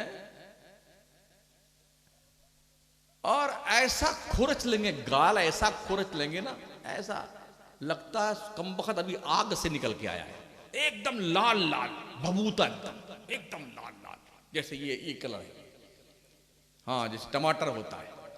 शादी में देखिए ना, और एक भी मोछ और दाढ़ी का बाल अगर कोई औजार मिल जाए अंदर घुसा के खींच लाएंगे। कहां से निकला, छुप अंदर। आप मुझे बताइएगा, किसी नौजवान को 18-20 साल तक दाढ़ी मोछ का एक बाल भी ना आए तो लोग क्या, अरे यार थर्ड पर्सन में जा रहा है, जेंडर तो नहीं हो गई। वो ट्रेन में आते, ट्रेन में तो वो आने लाइए लाइए लाइए लाइए लाइए लाइए कि उस थर्ड पर्सन का गुरु तो नहीं है। अगर दाढ़ी मोछ के बाल ना आए ना बेटे तो इतने परेशान रहते हैं, इतने परेशान। हमने मदरसों में देखा, मौलाना है ना, बच्चों को पढ़ाते थे, तो एक खाटू का बच्चा था हमारे यहाँ पढ़ता था एक, और नाबीना था हजरत, नाबीना, तो नहीं निकल रही थी मोछों की, जो उपज नहीं हो रही थी, दाढ़ी की बाल तशरीफ नहीं लाते। वो अंधा बाबा वो ब्लेड लेकर के वो छील रहा था। अच्छा, था तो अंधा, तो दिखता नहीं था कि कहां छीला कहां नहीं छीला। सवेरे रोज हम जो है बाज़ाब्ता चेकिंग करते थे लोगों की। हमने कहा बेटे खैरियत तो है, तो वो मोछों में मुस्कुरा रहा था। तो किसी बच्चे ने बताया, हजरत इसने जो है इसकी दाढ़ी के बाल निकलते नहीं, इसलिए इसने छीला है ताकि निकल जाए। जब तक नहीं निकलती है तो लोग कंफ्यूज होते हैं ये हिजड़ा है कि मर्द है, और जब निकल आती है तो क्या जुल्म करते हैं, तेरी तो ऐसे काट काट के छील छील के रोज सवेरे अपने ही यूं फेंको, जल्दी फेंको। जिस दाढ़ी मोछ पे तुम्हारी जवानी और मर्दानगी की पहचान होती है, उस दाढ़ी से इतनी बड़ी दुश्मनी तुम्हारे को है।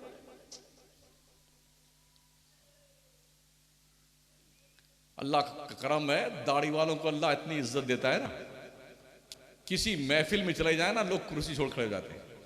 हाँ, ट्रेन आई चाचा जी, चचा भी बन जाते हैं, जी भी बन जाते हैं, और कुर्सी मिल जाती है। कमाल है ना। और औरतों का भी हाल है, अगर किसी दाढ़ी वाले को देखती है ना, अल्लाह तेरी शान कितनी बड़ी है, कम से कम इस दाढ़ी की लाश तो रखती है औरतें, है नहीं। अब वो तो बेटे छुप जाते हैं ना, मैच खा लेते हैं, कुछ पता तो है ही नहीं है। और अब तो इतने बड़े बड़े बाल लड़कों के हैं, इधर वो रबड़ लगाते हैं, वो औरतें क्या लगाती हैं जोड़े में अपने, हाँ वो, हाँ ये रबड़ लगाते हैं, और कान में बालियां भी पहनने लग गए, और ये नीचे वाला होठ नहीं, यहां भी बुंदा लटका लेते हैं। जब कभी उनकी ज़ियारत का इत्तेफाक होता है तो वैसे इमाम साहब तेरी ऐसी कमबख्त खबीस कहीं का है। अल्लाह ने ठीक ठाक मर्द बनाया था, जनखा बन गया, हिजड़ा बन रहा है। हंसने की बात नहीं भाई साहब, ये हालात है हमारे यहाँ भी। हाँ, ये बर्बादी की सूरत है यार, सही कह रहे हैं भाई साहब, पूरे हिंदुस्तान की बात कर रहा हूं। हमारी तकरीर सुनिए ना मकराने की, सुना नहीं सुना है? हाँ, सुन्नी जामा मस्जिद बाज़ाब्ता, ये बच्चा बैठा, पूछ लो इससे, सुनिए ना आपने। हम किसी की रखते नहीं, ऐसी तैसी कर देते हैं, कोई भी हो। शादियों में ज्यादा देखने का इत्तेफाक होता है बेटों।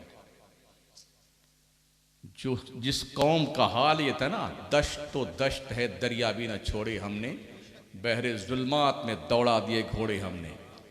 वो उमर फारूक जब मस्जिद नबवी के मिंबर पे खड़े होते थे, उनके कुर्ते में 12-12 पेवंद लगे होते थे।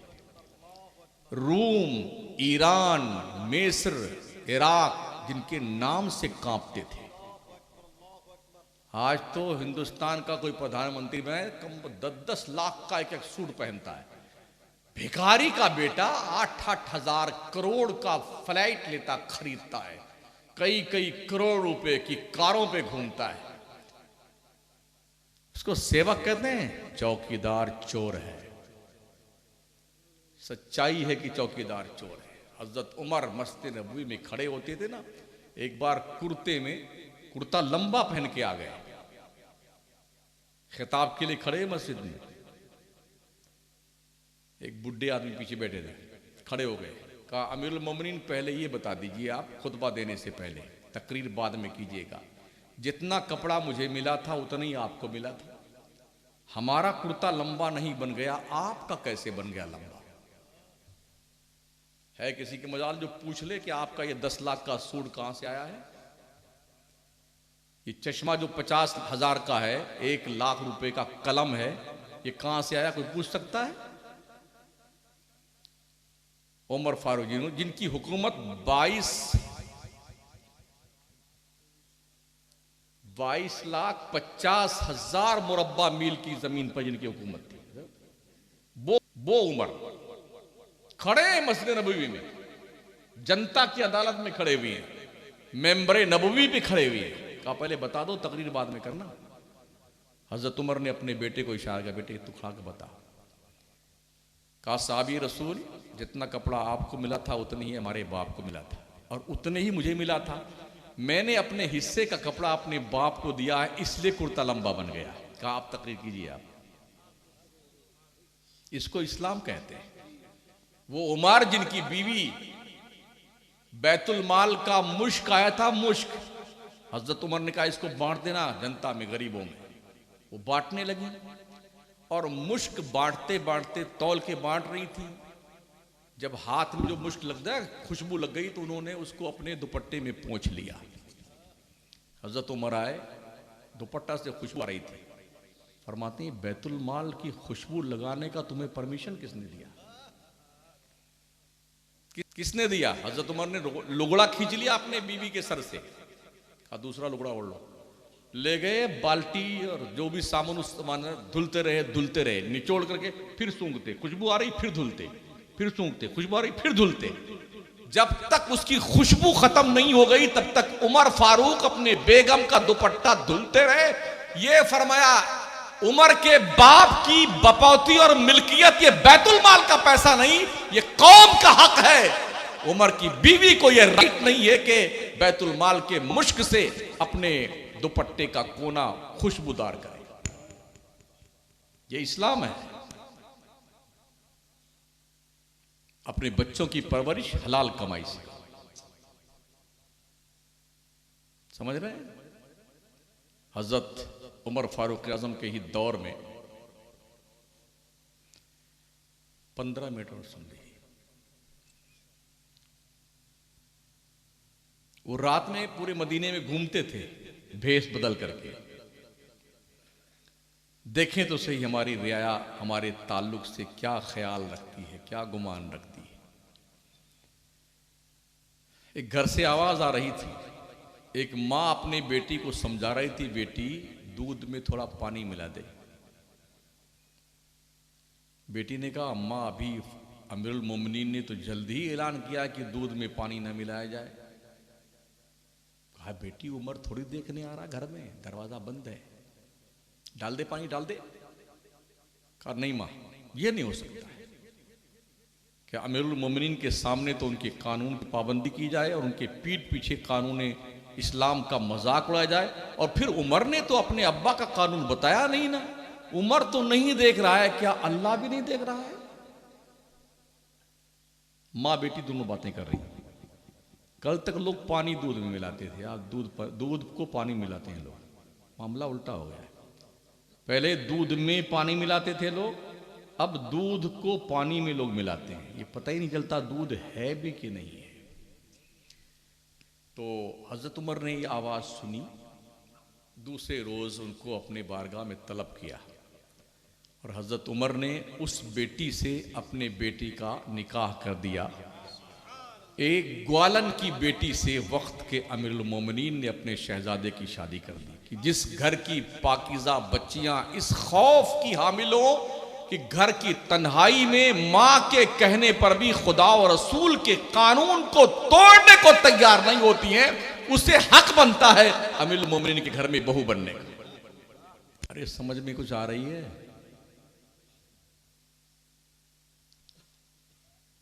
बच्चों से प्यार किया जाए, मोहब्बत किया जाए, मगर प्यार और मोहब्बत का ये मतलब नहीं कि उनके हर नाजायज़ मुतालबात को पूरा किया जाए। जो जायज़ मुतालबात हैं उन्हें पूरा करना चाहिए हत्तल इम्कान। नाजायज़ मुतालबा बिल्कुल ना पूरा किया जाए। शरीयत इस बात की इजाज़त नहीं देती। अपने बच्चों को दीन के करीब करने के लिए लालच दीजिए। बेटे, अगर तुमने कलमा पूरा सुना दिया तो हम तुम्हें अच्छा जोड़ा सिला कर देंगे, अच्छा जूता ला के देंगे, जो कहोगे वो खिलाएंगे, मिठाई बर्फी ये वो, लालच दे दीजिए। दुआओं की छोटी छोटी किताबें हैं माशाल्लाह, उनको दीजिए, इसको याद करके सुना दो, सूरह यासीन सुना दो, सूरह रहमान सुना दो, तो हम तुम्हें ये देंगे, लैपटॉप देंगे, पढ़ने के लिए ये आसाइश मुहैया कर देंगे। इस तरह मुतालबात उनके सामने रखें ताकि उनके अंदर हौसला और ज़ौक़ पैदा हो बच्चों के अंदर। समझ रहे? जिस तरह से बाबा फरीद की माँ ने कैसे करीब किया था अपने बेटे को नमाज के करीब। माँ ने कहा बेटी नमाज पढ़। क्या मिलता है माँ नमाज पढ़ने का? शक्कर मिलती। अच्छा अच्छा। वजू किया, माँ ने मुसल्ला बिछाया और पुड़िया शक्कर की बना के नीचे छुपा दिया मुसल्ले के। बाबा फरीद ने नमाज पढ़ी, मुसल्ला उठाया, शक्कर की पुड़िया ली, खाते खाते खुश होकर चले गए। अब रोज़ाना नमाज की आदत इस लालच में पड़ रही थी कि शक्कर की पुड़िया मिलेगी। तो कई दिन गुजर गए इस तरह से। एक दिन शिकार करने जंगल में गए, नमाज का वक्त हो गया। माँ ने सोचा या अल्लाह, नमाज का तो वक्त आ गया है, तो खूब जानता है मैंने तो उसके मुसल्ले के नीचे शक्कर की पुड़िया रखकर तेरे दरगाह बारगाह करम के करीब करना चाहता मौला। पुड़िया तो मैं रखती थी, तो तू तो रखता नहीं था मौला। तो आज तो मौला जब वो नमाज पढ़ने के लिए जंगल में पड़ेगा तो उसके मुसल्ले के नीचे अगर शक्कर की पुड़िया ना मिली तो कहेगा मेरी माँ झूठ बोलती थी। इधर माँ घर में रो रो के दुआ मांगती है, उधर बाबा फरीद ने दोस्तों से कहा और नमाज पढ़ते हैं। क्या मिलता है नमाज से? कहा शक्कर की पुड़िया मिलती है। कहा अच्छा हम भी पढ़ेंगे। सब ने मुसल्ले बिछा दिए जंगल में, इधर माँ रो के दुआएं मांगती थी। तो अब तक तो मुसल्ले के नीचे शक्कर की पुड़िया माँ रखती थी, आज अल्लाह ने फरिश्तों को हुक्म दे दिया है, फरिश्तों जाओ जितनी बंदे नमाज जंगल में पढ़ रहे हैं बाबा फरीद की इक्तदा में, सबके मुसल्ले के नीचे शक्कर की पुड़िया रख दो। बच्चों को इस तरह नमाज के करीब किया करो, खुद भी नमाज पढ़ते रहो। माँ बहनों तुम खुद भी नमाज पढ़ा करो। हमारी तुम्हारी ये पर्सनल वो पूंजी है जिसको कोई छीन नहीं सकता। घर, बिल्डिंग, सोना, चांदी, बुंदा, बाली, झिलमिल, हार, और वो गले में क्या पहनते, हाँ लॉकेट, और वो काबा और मदीना और मस्जिद अक्सा, बैतुल मक़दिस वगैरह वगैरह, पाजेब, इधर मरे नहीं ना, सब फटाफट उतारेंगे। जल्दी जल्दी रो, अपने अपने नंबर से जिसके हाथ जो लगे वो उसका है ना, सब छीन लेंगे, एक तिनका नहीं जाने देंगे तुम्हारी कब्र में। ये आपकी पर्सनल पूंजी होगी। नमाज, रोजा, ज़कात, हज, अच्छे काम, अच्छी बातें, नेक काम, नेकियों की बातें, ये आपकी वो पूंजी होगी, पर्सनल वो अमाउंट होगा, लाइफ इंश्योरेंस होगा जो मरने के बाद आप ही को मिलेगा। बड़ा मूर्ख है वो आदमी, वो औरत जो दुनिया बनाने में पूरी जिंदगी बर्बाद कर देता है। याद उस वक्त आता है जब बेटा अपनी बेगम को लेके साइड में हो गया, अब डोकरा का खांस रहा है, फांक रहा है, दबा ला, कोई घास नहीं डालता। तुम अल्लाह की नहीं मानोगे ना, तुम्हारी औलाद तुम्हारा नहीं मानेगी। बच्चों अपने जवान बुजुर्गों की इज्जत किया करो। अगर किसी बुजुर्ग आदमी की इज्जत कोई करता है उसके सफेद बाल हो जाने की बुनियाद पर, तो जब तू बुढ़ा होगा ना तो अल्लाह ऐसे बंदे पैदा कर देगा जो तेरी इज्जत करेंगे। बड़ों की इज्जत करें, छोटों से प्यार करें, मुआशरा को क्लीन करें, अच्छा बनाएं, मुहज्जब बनाएं, बच्चियों को अच्छी तरबियत दें, बच्चों को अच्छी तरबियत दें। तकरीर तुम्हें बहुत अभी बाकी है करने के लिए, लेकिन वक्त के दामन में गुंजाइश नहीं है। चलते चलते बस इख्तितामिया, अगर तुम नमाज पढ़ने जाते हो ना तो अपने साथ अपने बच्चों को भी लेके नमाज पढ़ने के लिए जाया करो। 5-6 साल का बच्चा है ना तो अपने बगल में खड़ा कर लिया करो। हमने देखा बहुत सारे जगहों पे अगर बच्चा खड़ा हो गया ना अपने अब्बा के बगल में पहली सब में, तो जब पीछे आता है ना हालत नमाज में उसको यूं पकड़ के लाके पीछे खड़ा, तेरे बाप का घर है ये अल्लाह का घर है। तरीका ये है, अगर सफ बनाई जा रही शुरू में तो उस वक्त पहले आगे बड़ों की सफ होगी, बड़ों के पीछे छोटों की सफ होगी, उसके पीछे औरतों की, ठीक है ना। लेकिन अगर बड़े नहीं हैं और बड़ों की सफ में जगह खाली है तो छोटे अगर उस बीच में खड़े हो गए, अब बड़े आए हैं तो उन बड़ों को चाहिए जहां जगह मिले वहीं खड़े हो जाओ। ये तुम्हारे बाप का घर नहीं अल्लाह का घर है, जो जहां खड़ा हो गया वहीं नमाज पढ़े। ये नहीं कि छोटा बच्चा है तो इसको ढकेल के पीछे कर दें। जब आप ढकेलते होंगे तो क्या सोचता होगा दिल में, क्या सोचता होगा, हम इस लायक भी नहीं। तुर्की के राष्ट्रपति ने क्या किया था कि जो बच्चे 40 दिन तक पंजगाना जमात के साथ तकबीर ऊला के साथ नमाज पढ़ेंगे, नमाज उनकी कज़ा ना होगी तो उन्हें इनाम दिया जाएगा। साइकिल, मोटरसाइकिल इनाम दी गई थी। बेंगलोर में भी कमेटी है मुसलमानों की, उन्होंने भी 2 बार एक कार्यक्रम किया है कि जो बच्चे 40 दिन तक 5 वक्त की नमाज तकबीर उला के साथ पढ़ेंगे तो उनको एक एक साइकिल इनाम में दी। 2 बार दे चुके हो लोग। मतलब बच्चों को अल्लाह के करीब करने के लिए ये लालच और हौसला दे करके, ताकि बच्चों का दिल इस बहाने नमाज में लगने लग जाए। वैसे भी नमाजी कितने हमारी मस्जिदों में, दुनिया हिंदुस्तान का 2% मुसलमान नमाजी है। कितना? 2%। रमजान आता है तो 5% हो जाते हैं सिर्फ रमजान में। ओहो, अभी शब रात होगी ना, शब बारात से अल्लाह अकबर ऐसा दाढ़ी वाड़ी बढ़ा करके शान से बड़ी इज्जत एहतराम लगे हैं, लगता कि अभी आसमान से तशरीफ लाए बेटे। हाँ, और बिल्कुल पहली सफ में डटे हुए हैं। जब तक चांद ना निकल आया ना तब तक अल्लाह अकबर, बड़ी बड़ी दाढ़ियां बढ़ गई हैं और लगता है कि बहुत बड़ा परहेजगार आदमी, माशाल्लाह माशाल्लाह। इधर ईद पड़ी नहीं तो जैसे गधे के सर पे सींग नहीं रहती ना, गुल। फिर कभी जियारत होगी जुमा के दिन उनकी, मरदूद की। हाँ, क्या तो सिर्फ जुम्मा की नमाज फर्ज है? अल्लाह की रोजी ठूस ठूस करके 3 बार चेपते हैं बेटे। सुबह चुपड़ी रोटी देसी घी में, कभी काजू कभी पिस्ता ठूस के खा लिया। फिर दोपहर में टिकाए हैं 4 रोटी, फिर शाम में खाता 3 टाइम अल्लाह की रोटी है और नमाज जुम्मा जुम्मा जुम्मा जुम्मा, हफ्ते में 1 दिन। हराम खोर कहीं का, डर नहीं लगता तेरे को? अल्लाह का रिज़्क खाता है, बदमाश कहीं का, इबादत नहीं करता है, नमाज नहीं पढ़ता है। मर्दों पर ही नमाज फर्ज नहीं, औरतों पे भी फर्ज है। इनका काम ये नहीं सिर्फ चुगलियां गिबतें करती नहीं बैठी, गप्पे लड़ाती रहे। जहां 4 औरतें बैठी करती रहती हैं बैठी। अभी अभी अभी देखा जी,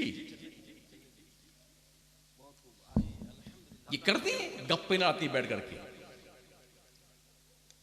याद रहे थे नहीं, मारी जो हमारी नबी ने जब मेराज की रात में जन्नत दोज़ख की सैर फरमाई ना, तो आका फरमाते मैंने जहन्नम में सबसे ज्यादा औरतों को देखा जलते हुए।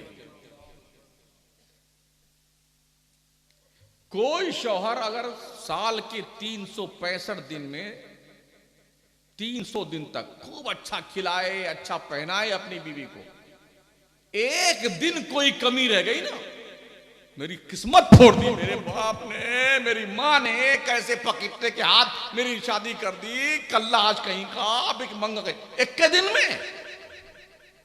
अब तक तो ठूस ठूस के खाया है, जोड़े जामे तुमने पहने अब तक ना, 1 दिन में कुफराने नेमत। मेरी माँ ने कहा मेरी किस्मत फोड़ी, मेरे बाप ने मेरी तकदीर कहां फोड़ दी।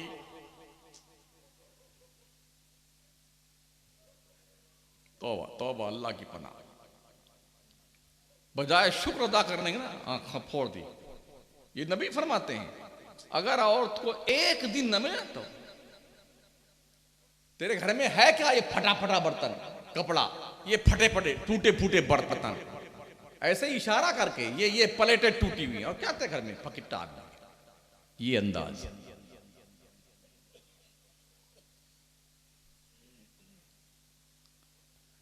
सैयदा फातिमा ज़हरा रज़ी अल्लाह तआला अन्हा रोजे पे रोजे रख लेती थी, कभी शिकवा नहीं करती थी, कभी शिकवा नहीं करती थी।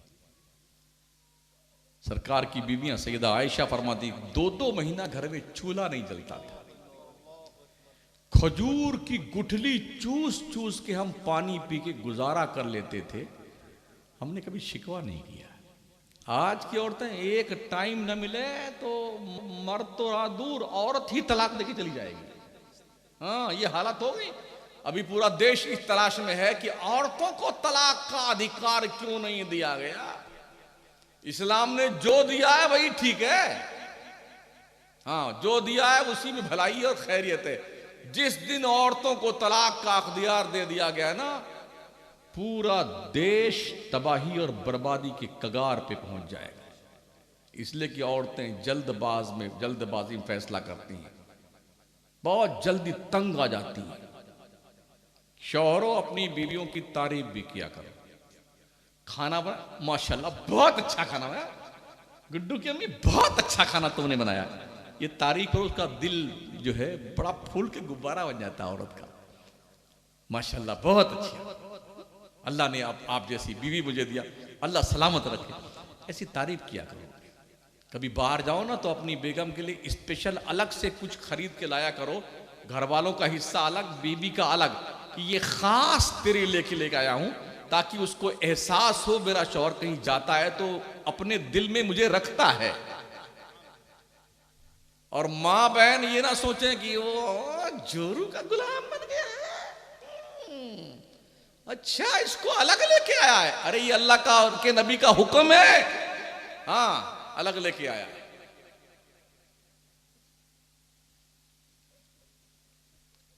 बात बात पे औरतें बद्दुआएं भी देती हैं।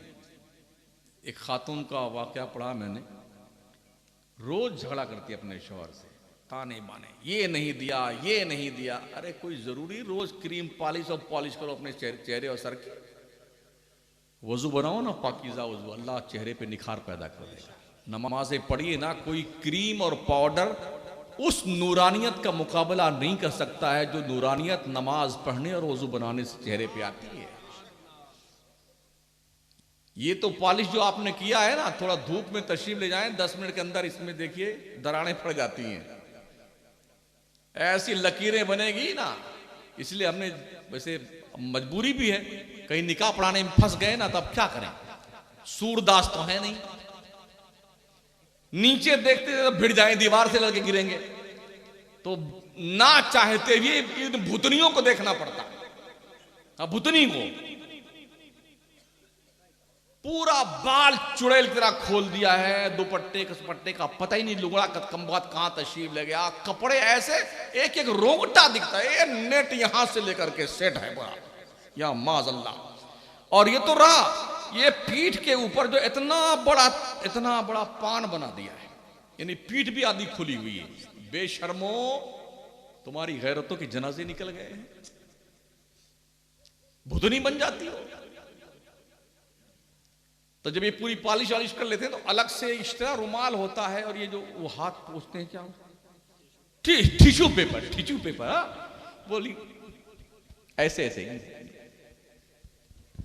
यही एक काम बचा है, ऐसे चालू है कार्यक्रम सारा का सारा।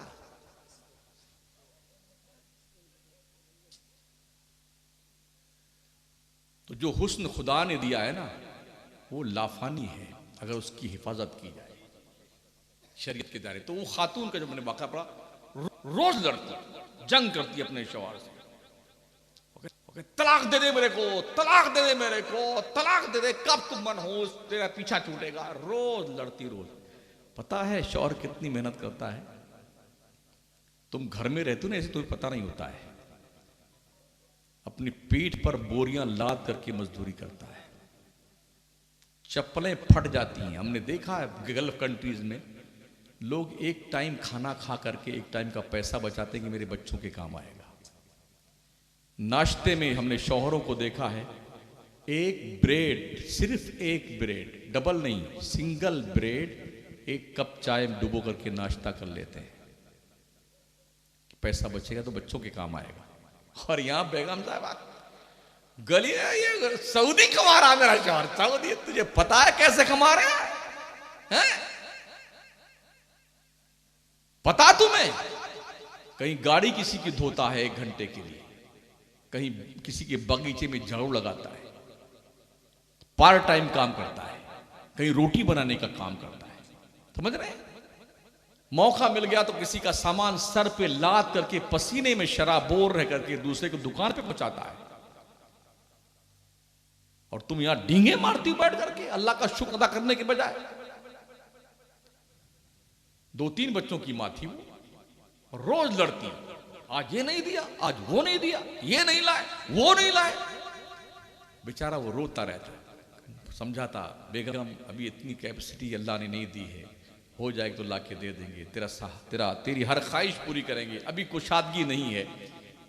लेकिन नहीं मानती थी। आखिरकार एक दिन जानते हो बद्दुआ देते देते जब घर से निकला शौहर ना, घर से निकला तो एक पर्ची में लिख करके, मैं बेगम तुमसे बहुत मोहब्बत करता हूँ, अल्लाह गवाह मैं कोशिश करता हूँ कि तुम्हारी हर ख्वाहिश पूरी करूँ, मगर अभी अल्लाह ने वसाअत नहीं दी है, बच्चों को पढ़ाऊँ कि इनका खर्चा पूरा करूँ, तो अल्लाह जल्दी ही कुशादगी दे देगा, थोड़ा सब्र कर लीजिए, मैं बहुत तुमसे मोहब्बत करता हूँ, तुम बार बार तलाक मांगते हो, ऐसा मत करो। ये सब लिख करके पर्चा रख के चला, मोटरसाइकिल स्टार्ट किया, रवाना हुआ। निकलते वक्त बीबी क्या करी, अल्लाह करे तुम मर जाए। सुन लीजिए, औरतों इस तरह बदजुबान इस्तेमाल मत किया करो। कभी कभी कबूलियत की घड़ी होती है ना, अल्लाह कबूल कर लेता है। शौहर निकला घर से बाहर मोटरसाइकिल लेकर के, कुछ ही दूर गया था, एक्सीडेंट हुआ और वहीं मर गया। वही मर गया। शोर मचा, पूरे गांव में हल्ला हुआ, शोर, माइक से ऐलान हुआ, अरे फला अकबर नाम का आदमी था, अरे उसका तो एक्सीडेंट हो गया, वो इंतकाल। जब घर में खबर पहुंची ना, अब बेगम के पैरों के नीचे जमीन सरक गई। अब लगी रोने, तो अब क्या बनता है, अब क्या है चिल्लाने पुल्लाने, पो पो करने कोई फायदा अब है? खूब रोई, हाथ पकड़ के, पैर उठने वाला है मरा हुआ आदमी। उसके बाद जैसे हुआ दफनाया गया उसको। जब वो पर्चा हाथ लगा ना उसके जो लिख के गया था ना, तो उस पर्चे को लेके वो कई महीने रोती रही। फिर जब क्या जानते हो क्या होता है, जब शौहर का साया सर से उड़ जाता है ना, तो फिर नजरों के नजारे बदल जाते हैं। खास रिश्ते भी पराये रिश्ते बन जाते हैं। भाई भी अजब नजर से देखता है, भावजें भी, घर के लोग भी। जो हिस्सा उसके शौहर के नाम का होता वो भी अक्सर नहीं मिलता है उसकी बीवी को। ऐसे जालिम लोग बैठे हुए हैं। तब उस औरत को एहसास होता कि शौहर हमारे लिए कितना बड़ा नेमत था अल्लाह की तरफ से, जो आज सर के ऊपर हमारे नहीं है उसका साया, तो आज हमारे हुकूक हमें नहीं मिल रही। इसलिए हर हाल में रब का शुक्र अदा किया करो। कभी भी नाराज होके अपने ससुराल से मैके मत जाया करो। अल्लाह से रो रो के दुआ मांगो, अल्लाह तुम्हारे घर में बरकत देगा। अल्लाह से दुआ मांगो, अल्लाह कुशादगी पैदा करेगा। अल्लाह से दुआ मांगो, मौला मेरा शौहर घर से कमाने जा रहा है बाहर, इसकी हिफाजत करना। ये दुआएं नहीं मांगते तुम? मुसल्ले बिछा के दुआ मांगो ना, ये क्या दिक्कत आती है? अल्लाह निगहबानी करता है, हिफाजत करता है परवरदिगार।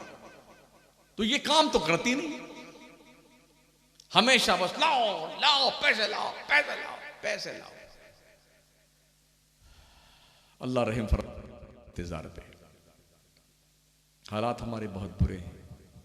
इस्लाम के मुकद्दस शहजादियों, अपने हाल पे रहम कीजिए और ससुराल को ही अपना घर समझा कीजिए। मैका उस वक्त तक ही आपका मैका आप समझो जब तक बाप और माँ जिंदा है। ये दुनिया की तल्ख हकीकत है। अगर आप ये सोचती हैं कि माँ बाप के बाद भी आपका भाई और आपकी भावज आपके साथ वही व्यवहार करे जो माँ बाप के ज़माने में था, तो ऐसा नहीं होता। इल्ला माशाअल्लाह, बहुत कम लोग बोझ समझने लगते हैं। तो ज़्यादा वक्त अपना ससुराल में गुजारा करो। मैके कभी कभार आया करो और अपने ससुराल की बुराई कभी बयान मत किया करो कि आज मैं चटनी रोटी खाई है, आज तो भूखे सो गए। अल्लाह ने यही मुकद्दर में लिखा था। चटनी रोटी खा के गुजारा करना क्या दिक्कत आती है? अगर ये बुराई अपने मैके में आप बयान करेंगी तो अपने ससुराल की इज्जत नीलाम करती हैं। तो ना शौहर के दिल में तुम्हारी इज्जत होगी, न सास के दिल में, न ससुर के दिल में, न उनके रिश्तेदारों के दिल में। इसलिए लोग कहेंगे ये कैसी औरत आ गई जो हमारे घर की इज्जत नीलाम करने पे लगी हुई है। मैं दुआ करता हूं अल्लाह इस होने वाली शादी में बरकतें पैदा फरमाए और तरफैन के बीच मोहब्बत पैदा करे। चलते चलते कोई लड़का वाला लड़की वाले को कमजोर न समझे। लोग ये तो लड़की वाला है, मेरा रुतबा बड़ा है। तेरे बाप का रुतबा बड़ा नहीं है। हुन्ना लिबासुल लकुम व अंतुम लिबासुल लहुन। तुम मर्द हो, औरतों के लिबास हो, औरतें तुम्हारा लिबास हैं। वला हुन्ना मिस्लुल लज़ी अलैहिन्ना बिल मारूफ वलिर्रिजाली अलैहिन्ना दरजा। मारूफ तौर पर जितना हक मर्दों का औरतों पे है उतना ही औरतों का मर्दों पे है। हाँ, मर्दों का एक दर्जा बढ़ा दिया गया, कमाता है, मेहनत करता, मजदूरी करता, एक दर्जा बड़ा है, वरना सब बराबरी का हिसाब किताब है। ये मत सोचना। तो मर्द रिश्तों की पासदारी तुम भी किया करो, औरतें भी। अल्लाह फरमाता ना तसाअलूना बिही वल अरहाम, रिश्तों की कदर किया करो। ये नहीं कि लड़की वाला है तो लड़के वाले से नीचा है।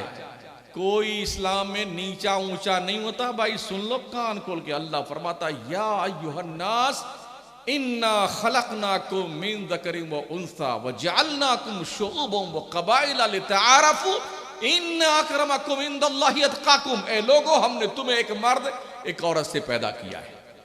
हमने तुम्हारे ग्रोह बनाए, कबीले बनाए, गिरोह बनाए। ये काजी साहब है, ये नमाजी साहब है, ये हाजी साहब है, ये मौलाना साहब है, ये शेख साहब है, ये सैयद साहब है, ये पठान साहब है, ये अंसारी साहब है, ये बल्खी है, ये खिलजी है। Only for introduction. हाँ, ये धोखे में मत रहना मैं फलाना हूं तो बड़ा हूं, चूल्हे भाड़ में तेरी इज्जत नहीं है, कुछ भी नहीं। सुन, अल्लाह फरमाता है तुम में का बड़ा इज्जतदार वो है जो अल्लाह से सबसे ज्यादा डरता है। बिरादरी की बुनियाद पे कोई इज्जत वाला नहीं होता है। क्या ख्याल है, बिलाल कोई बिरादरी के थे? बिलाल कोई बिरादरी के थे? कुरैश की बिरादरी के सामने क्या औकात थी बिलाल की? मगर नहीं, जब काबा के छत पर अजान देने का वक्त आया तो इश्क मुस्तफ़ा की शमा जलाने वाले बिलाल जैसे काले कलूटे बंदे को मुस्तफ़ा करीम ने कहा, बिलाल छत पे काबा के चढ़ जा और अजान दे के ये पैगाम दे, मोहम्मद के मजहब में अमीर गरीब, काले गोरे, आका गुलाम में कोई फर्क नहीं है।